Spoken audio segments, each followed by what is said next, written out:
If you want your dog who is scared of fireworks to be okay with fireworks, then you need to have started your desensitising in March in order for them to be okay by October and November when the big fireworks hit. If you did not start in March and you are looking for some help with your dog today because they are struggling and suffering with fireworks, this video is for you. You need to make sure your dog has had their walk in the daylight, no later than 3 p.m. Make sure your walk includes lots of sniffing and exploring, as this will help your dog to relax and help them feel more settled later on. You want to do all of your enrichment activities in the daytime so your dog is both physically and mentally tired by the time the fireworks come. Feed your dog their dinner or part of their dinner at 4:30 p.m. and make sure they've been in the garden for their last toilet break. Of course, if your dog does need to wee during fireworks, you may have to take them out, but make sure you go outside with them and leave the back door wide open so they can run back in if they need to.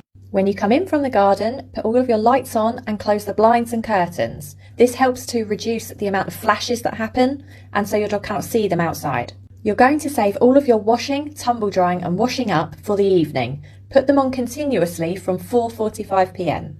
Having all of your appliances on and hoovering helps to create lots of vibration and noise, which drown out the sound of sudden firework bangs. I also like to put the TVs on in each room, and I tend to go towards action films over anything else, as there's lots of banging that happens in there which the dogs are usually completely comfortable with. Some dogs will enjoy enrichment activities such as kongs and snuffle mats and licky mats whilst fireworks are going on. But if you have a dog who is terrified and will not eat, then you need to make sure your enrichment is done early before the fireworks start. Don't keep stroking your dog repeatedly.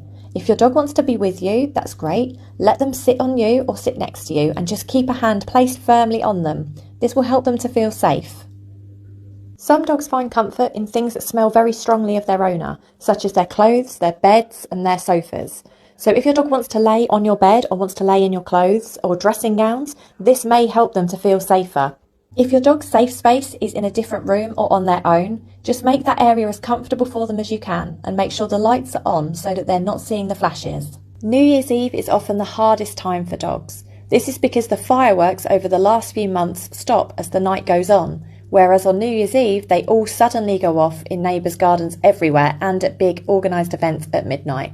The technique I have found the most effective for New Year's Eve is to take your dog out in the car, in a comfortable soft crate that is covered with a blanket, give them a long-lasting Kong or chew and put music on, and drive away from built-up areas. Aim for as countryside as you can. I suggest going out from 11:30 p.m. until the fireworks have stopped. Now, none of these tips are going to help your dog to get better with fireworks, but what it does is reduces the amount of fireworks that they hear and that they're even aware of.